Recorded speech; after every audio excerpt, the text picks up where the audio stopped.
الحمدللہ وکفی وسلام علی عبادہ الذین اصطفی اما بعد۔ میرے بھائیو، دوستو، بزرگوں، عزیز طلباء، اللہ تعالی ہمارے اس بیٹھنے کو قبول فرمائے اور ایسی مجلسوں سے اللہ رب العزت ہمیں دل لگی نصیب فرمائے۔ میں بھی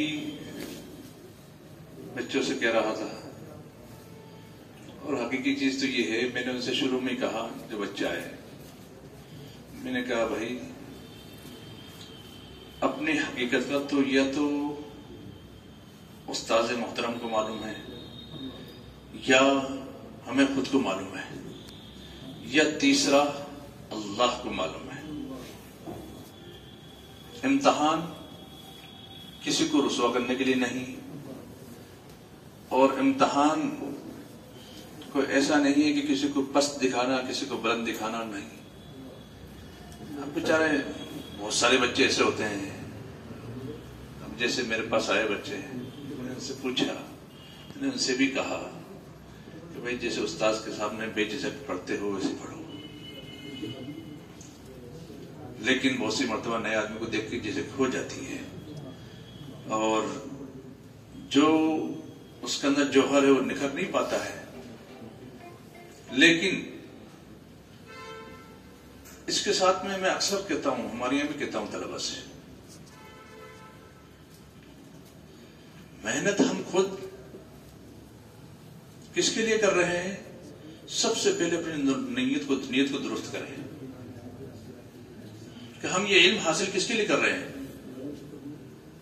اللہ کے لیے کر رہے ہیں۔ اللہ کے لیے کرنے والا نہ وقت سے جان چراتا ہے، نہ محنت سے جان چراتا ہے، اور نہ اساتذہ کو پریشان کرتا ہے، نہ ماں باپ کو پریشان کرتا ہے۔ وہ طالب علم جس کو یہ چسکا لگ جائے، اور قرآن جیسے ماشاءاللہ ہمارے درمیان حاجی صاحبان تشریف فرمائے سے پوچھیں کہ ایک تبلیغ میں لگ جانا، ایک تبلیغ اس آدمی کو لگ جانا، اس میں بڑا فرق ہے۔ ایک تو تبلیغ میں لگتا ہے انسان، اور ایک تبلیغ اس کو لگ جائے۔ جب تبلیغ لگ گئی تو پھر جو مزہ ہے وہ تبلیغ میں لگنے کا اتنا مزہ نہیں۔ ایسے ہی ہم جب پڑھنا ہے، اس کے لیے ہم جیسے اسکول میں محنت کرتے ہیں، اور اسکول والے کافی کتابیں بھر کے ہمارے کو دیتے ہیں، رات کو طالب علم 11 بجے تک 12 بجے تک محنتیں کرتا رہتا ہے، کبھی یہ کاپی لکھتا ہے، کبھی یہ کاپی لکھتا ہے، کبھی یہ کتاب دیکھتا ہے، کبھی یہ کتاب دیکھتا ہے۔ اسی طریقے سے قرآن کریم کی جو مناسبت ہے نا، وہ مغرب بعد کا ٹائم یا تہجد کا ٹائم، اس دو ٹائم کو خصوصی مناسبت حاصل ہے۔ اس میں جس نے محنت کی، سمجھو کہ وہ چمکے گا۔ اس کے علاوہ ہم محنت کرتے ہیں، لیکن وہ نکھار نہیں آئے گا جو آنا چاہیے۔ لیکن ساتھ میں اگرچہ حضرت مولانا الیاس صاحب رحمۃ اللہ علیہ کے ملفوظات میں ہے، حضرت کہا کرتے تھے جماعت کے ساتھی کہ جیسے کہ 12 محنت 4 محنت بندے پہ ہو، تو 12 رحمت رحمان پہ ہو، اللہ پہ ہو۔ رات کو اٹھ کے اللہ کے سامنے رویا جا رہا ہو، اللہ سے مانگا جا رہا ہو، اور پھر بندے پہ محنت کرے تو محنت مؤثر ہوتی ہے۔ ایسے ہی حافظ بننا، میں اکثر کہتا ہوں حافظ بننا، بلکہ ہمارے استاد محترم حضرت مولانا شبیر صاحب رحمۃ اللہ علیہ نظام الدین کے طرف منشی بشیر صاحب تھے، ان کے صاحبزادے تھے۔ میں جب امتحان کی تاریخ لینے گیا تو انہوں نے ایک بات کہی کہ حافظ بننا فرض نہیں، عالم بننا فرض نہیں، لیکن دیندار بننا فرض ہے. کیا؟ دیندار بننا فرض ہے. اور دین کے لیے ہمارے پاس سب سے پہلے جو چیز آئی ہے، ایمان کے بعد سب سے پہلا درجہ نماز کا ہے. ہمارے میں اکثر ایسے ہیں طلبا جن پہ نماز فرض ہے، یاد بھی ہو صحیح اور ہم اس پہ عمل بھی کر رہے ہوں، پڑھ بھی رہے ہوں. ورنہ اکثر طلبا کی حالت ہوتی ہے، استاد نماز یاد کراتا ہے، دعائے قنوت یاد کراتا ہے، دعائیں یاد کراتا ہے، محنت کرتا ہے، صرف ہماری لاپرواہی ہو جاتی ہے، ہماری تھوڑی سی سستی کی وجہ سے ہم بھول جاتے ہیں. ایک آدمی 3 دن جماعت میں جاتا ہے، دعائے قنوت یاد کر کے آ جاتا ہے، سورہ فاتحہ یاد کر کے آ جاتا ہے، تو جماعت کے اندر بھی یہ کہا جاتا ہے 6 نمبر کا درجہ بعد میں ہے، گشت کا آداب کا درجہ بعد میں ہے، اسی طریقے سے اور امور کا درجہ بعد میں ہے. سب سے پہلے نماز مقدم ہے، اور نماز ہی کا حساب ہوگا. انسان کی نماز صحیح نکل آئی تو اس کے باقی اعمال بھی صحیح نکلیں گے. تو نماز کی پابندی بھی ہو اور ساتھ میں ہم سیکھ بھی رہے ہوں اور صحیح بھی پڑھ رہے ہوں. جو عمل کریں گے اور پھر نماز پڑھ کے اللہ سے مانگیں گے. ایسا ہو نہیں سکتا کہ ایک انسان ایک دنیا دار شخص کے پاس جا کے کچھ ذرا سی لجاجت کے ساتھ کوئی چیز مانگتا ہے، وہ پسیج جائے تو وہ تو کریموں کا کریم ہے. ہمارے بڑے تو یہ بتانے کہ ہمارے کو کوئی بھی چیز کی ضرورت ہو وہ ہم اللہ سے لینے والے بن جاویں، اور اللہ سے لینے کا ذریعہ نماز ہے. اللہ سے لینے کا ذریعہ نماز ہے. جب اللہ کے رسول صلی اللہ علیہ وسلم معراج میں تشریف لے گئے اور آپ نماز والا تحفہ لے کے آئے، صحابہ کرام کے اندر خوشی کی لہر دوڑ گئی.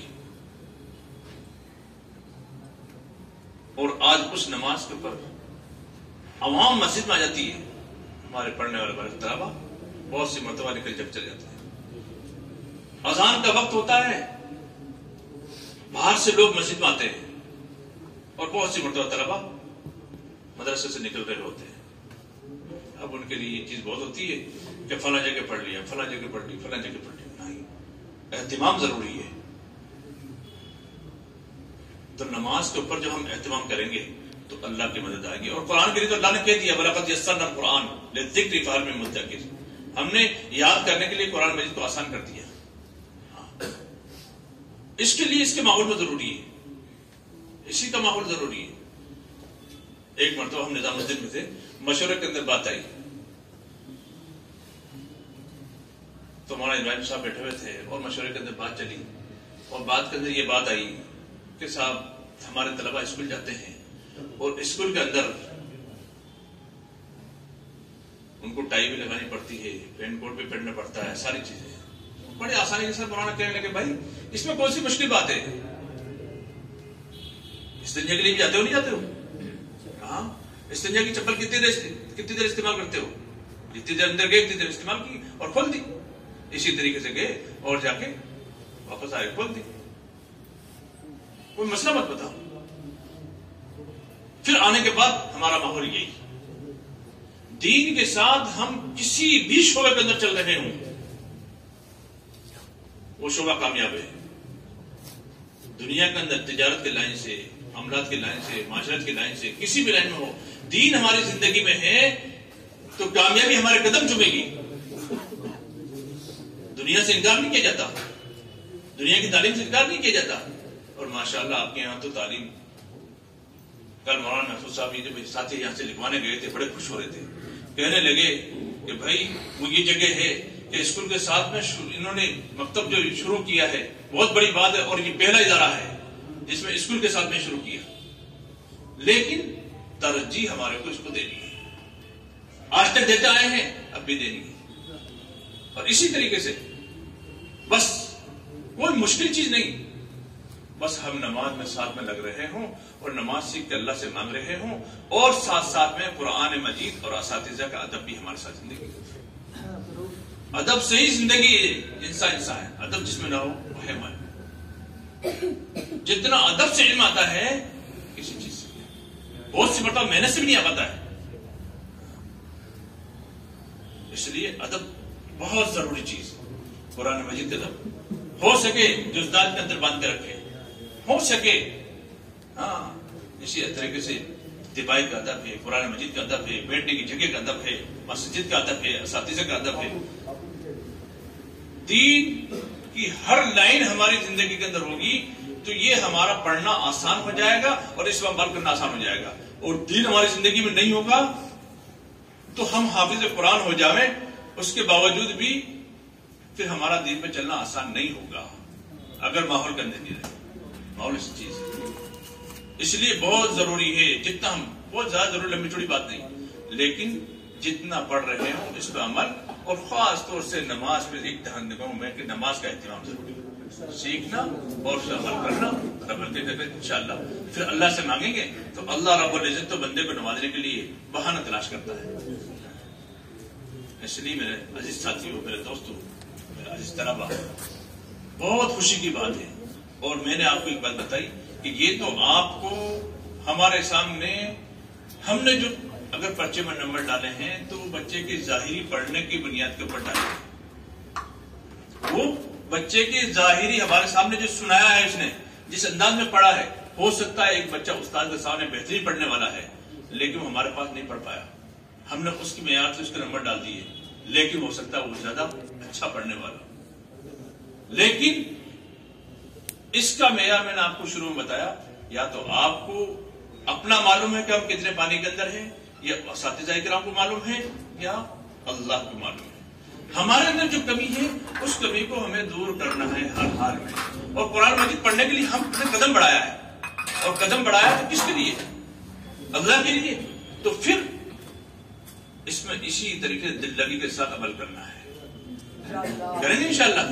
اور جو کمی ہے اس کو دور کرنا ہے، سنت کے اعتبار سے، محنت کے اعتبار سے، نماز کے اعتبار سے، یا قرآن مجید کے اندر جو بھی ہمارے سامنے کوئی کمی ہو، اس کو جو کمی ہے اس کو دور کرنے کی کوشش کرنی ہے. اور اس کو کوشش کرنے کے لیے اللہ تعالیٰ انشاءاللہ کچھ ہوگا. اللہ تعالیٰ مجھے بھی آپ سے کمال کے توفیق عطا فرمائے.